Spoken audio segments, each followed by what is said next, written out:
Tonight, you're going to do something no other creature on Earth has ever done in 4 billion years of life on this planet. Not once. Not a chimp. Not a crow. Not a dolphin with its big, clever brain. Not in a single one of the billions of species that have ever lived.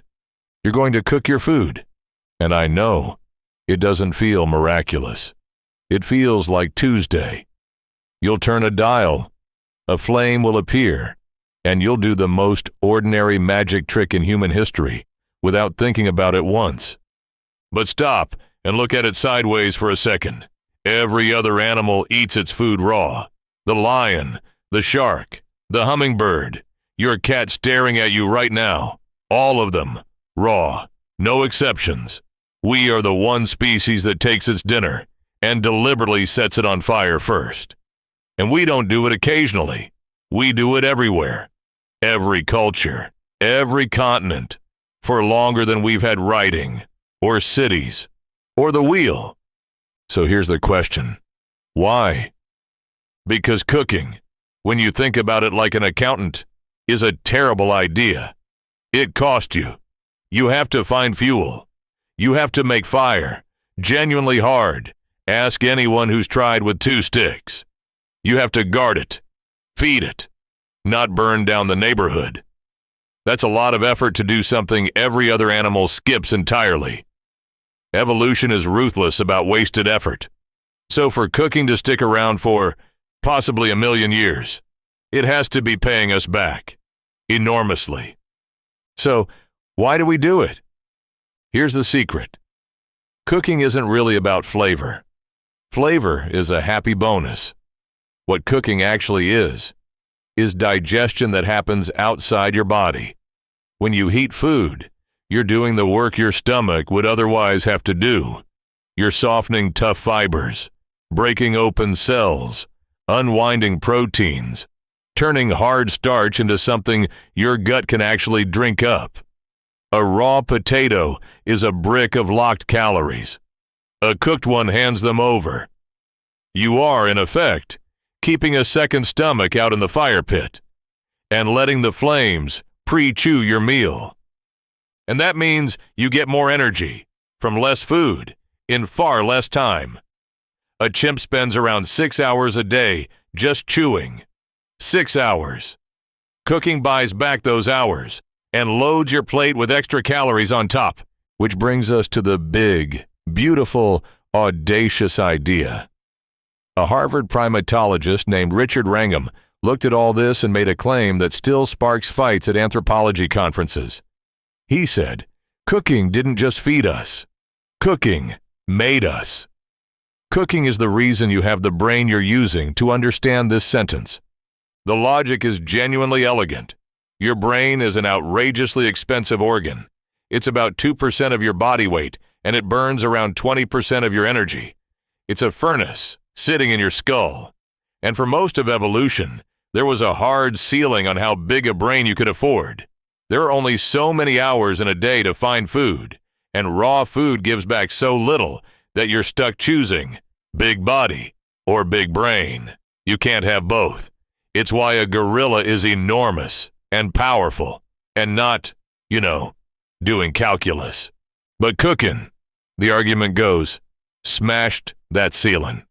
Suddenly, there were spare calories and spare hours, and evolution took that surplus and poured it straight into the most expensive, most ridiculous, most useful organ we've got.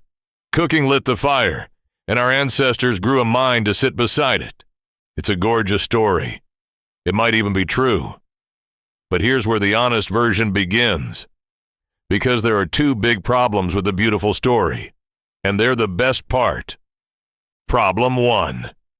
For years, the elegant version of this came with a tidy add-on. We traded guts for brains. The idea that as cooking shrank our hungry digestive system, the energy we saved got rerouted to the skull. A clean swap. Guts for brains.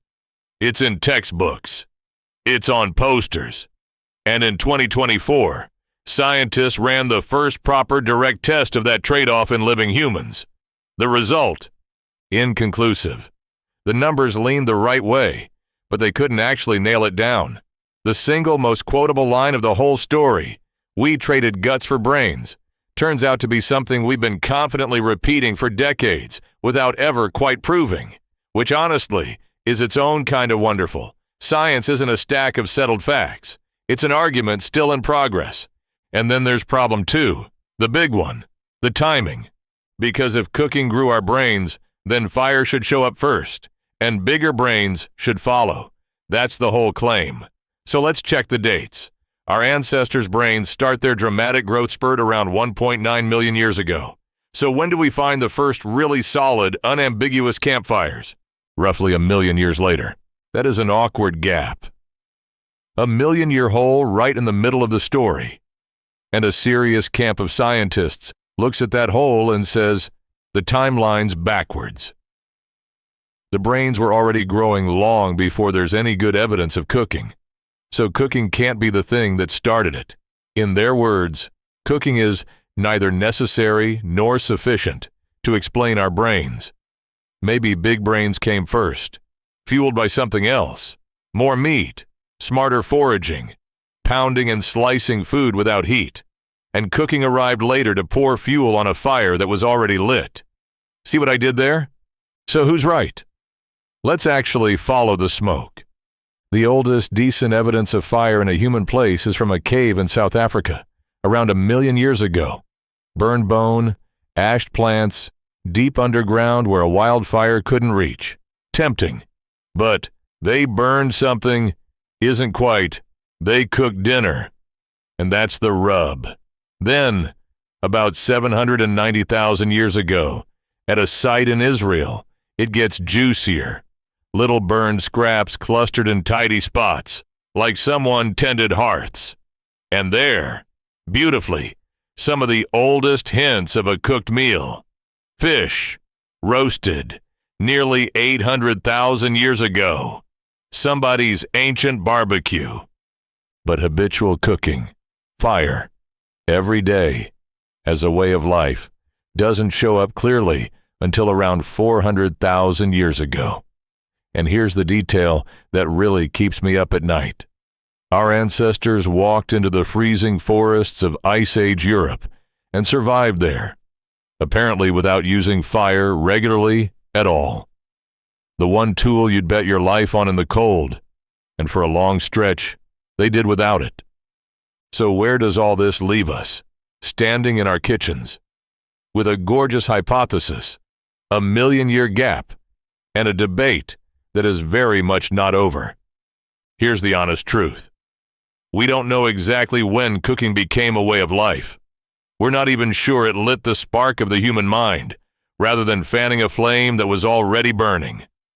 The neat story on the poster is messier and more alive than the poster admits. But there's one thing nobody's arguing about. Whatever cooking did to us, it's done. It's permanent. We are so thoroughly the cooking ape that we can no longer live without it. People who try to eat fully raw, even today, even with blenders and supermarkets and the whole bounty of the modern world, slowly waste away. We can't go back. At some point in the deep dark of prehistory, our ancestors picked up fire, and fire, quietly, picked up us.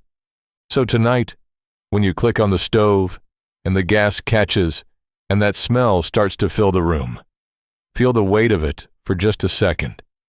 You're not just making dinner. You're performing a ritual older than your species. The exact same trick that maybe, built the very mind that's now sitting here, wondering how on earth we ever got started. Pretty good for a Tuesday. Please subscribe if you enjoyed this video.